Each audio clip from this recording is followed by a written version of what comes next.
Good morning, students. My name is Shivali Chopra and I'm a PhD research scholar who is currently pursuing her PhD from Government Arts College Bundi under the supervision of Dr. Seema Kashyap, and I am also a senior research fellow. Today I'm going to talk about a very famous and well-known works of Samuel Taylor Coleridge titled Christabel, whose first part has been prescribed for your syllabus. The poem Christabel, in terms of structure, is an unfinished fragment whose initial plan by the poet was to be a 5-part poem, but due to some reason he was unable to finish it. Some critics are of the opinion that it was due to the fact that towards the end of the composition of the second part, the poetic powers of Coleridge had substantially declined. Anyhow, the way the poem has come down to us today is in the form of 2 parts, and the poem in its entirety comprises of 677 lines.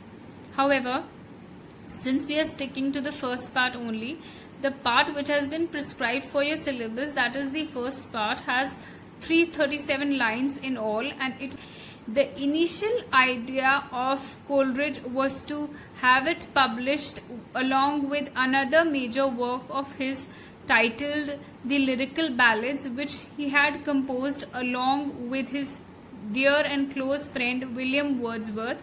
But since it was left unfinished even towards the end of 1800s, when the second edition of Lyrical Ballads was published, he had to let go of the thought altogether, and he had to get it published later on with another unfinished fragmented poem of his titled Kubla Khan. So this poem, that is Christabel, and Kubla Khan were eventually published together in the year 1816. The poem was written, or the first part of the poem was written in 1797, and the second part of the poem was written in the 1800s.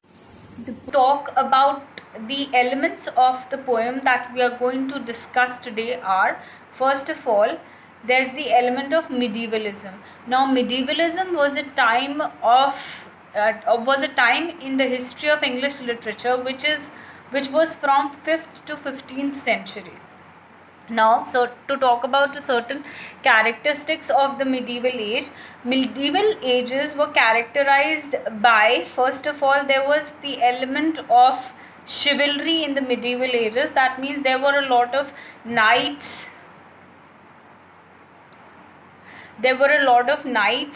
Damsels in distress, and then there was a spirit of adventure.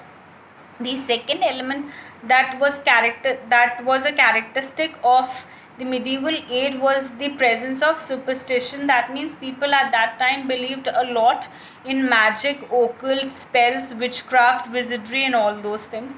Thirdly, the third feature is that the people at that time were very highly religious. That means they had a lot of faith in God and some sort of higher power, and they always believed in the idea of good over the victory of good over evil. So these are the elements that stand out in the poem Christabel. First, to talk about the atmosphere of the poem, that means I already told you before that it has been set in the medieval ages. Now I'm going to talk about what elements of medievalism are found in the poem. So when we start with the poem, we get a glimpse of the castle of the Baron, that is the father of Christabel, Sir Leoline. He has a huge castle which is surrounded by moat, and he has a daughter who's chaste, pure, and pious, which is the protagonist of the poem, that is Christabel. So these are the elements of medievalism. Poem Christabel is a stunning amalgamation of both medieval as well as the supernatural elements. The poem, for its plot, tells the story of the protagonist Christabel, who is chaste, pure, and innocent, and who under unfortunate circumstances is held captive and mesmerized by the evil witch woman Geraldine by way of a spell when she goes into the forest in the dead of the night one day to pray for the betrothed knight of his about whom she'd been having terrible dreams. The poem also makes for an amazing suspense thriller through the perfect execution of pictorial imagery in the hands of Coleridge. There are numerous thrilling instances of supernatural imagery in the poem. Like to give you a few examples, initially we come across the mastiff bitch of the rich baron who has the habit of howling twice. First, she howls for the 4 times when the clock strikes a quarter, and for the second time she is in the habit of howling 12 times when the clock finally strikes an hour. People around the castle are of the belief that the bitch is in the habit of doing so because she apparently sees the ghost or the spirit of the deceased baroness, that is Christabel's mother. Further along, we are introduced to Geraldine in a very ominous way when we are being told that she appears to Christabel in an all-white ensemble with bare long arms with gems in her hair and her feet being blue-veined and her feet being blue-veined and very thin. So this creates the ominous fear in the hearts of the readers from the onset.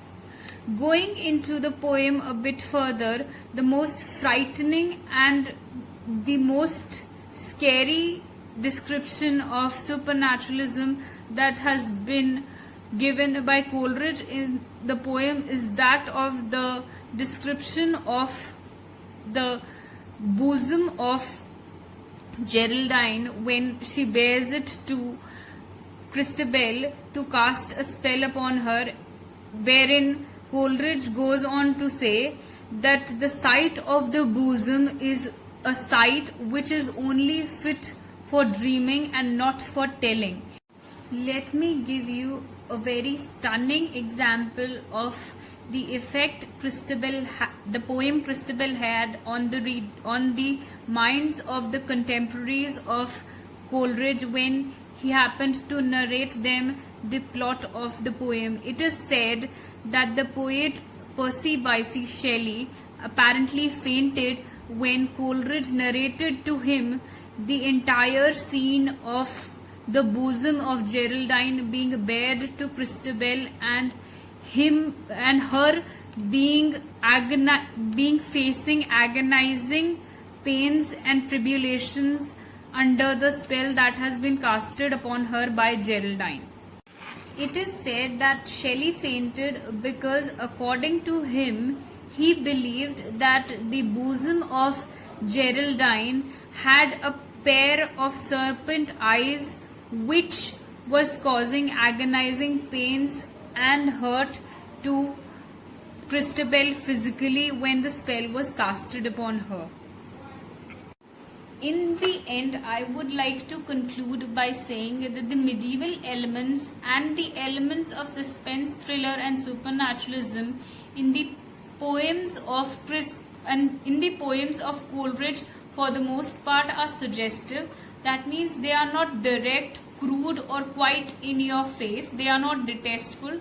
Unlike Horace Walpole, who used to portray very obvious, crude and jarring imagery in terms of supernaturalism in his works. For example, in his novel The Castle of Otranto, we can see the imagery to be very jarring, loud and quite in your face, which is not a characteristic feature you would find in the poetry of Coleridge.